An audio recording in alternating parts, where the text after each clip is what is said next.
naman ang vitamin C syrup na available sa market, Silin at Potency Syrup, na parehong naglalaman ng 100 milligrams na vitamin C per 5 ml syrup.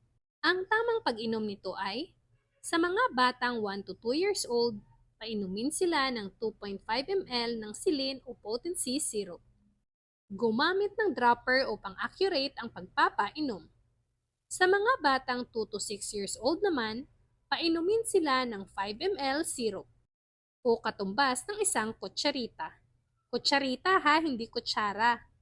Sa mga batang 7 to 12 years old naman, painumin sila ng hanggang sa 5 to 10 ml syrup o katumbas ng 2 kutsarita.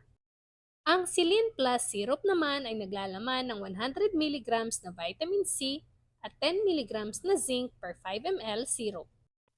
Ang tamang pag-inom nito ay, sa mga batang 1 to 3 years old, painumin sila ng 2.5 ml o kalahating kutsarita lamang.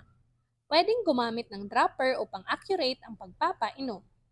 Sa mga batang 4 to 8 years old naman, painumin sila ng 5 ml syrup o katumbas ng isang kutsarita. Kutsarita ha, hindi kutsara. Sa mga batang 9 to 13 years old naman, painumin sila ng 5 ml hanggang 10 ml syrup o katumbas ng 1 hanggang 2 kutsarita. Ang mga supplement na ito ay dapat ipainom sa mga bata pagkatapos kumain o dapat may laman ang tiyan upang maiwasan ang paghilab ng tiyan. Pwede itong ipainom ng any time of the day, pero pinakamainam na ipainom ito sa umaga.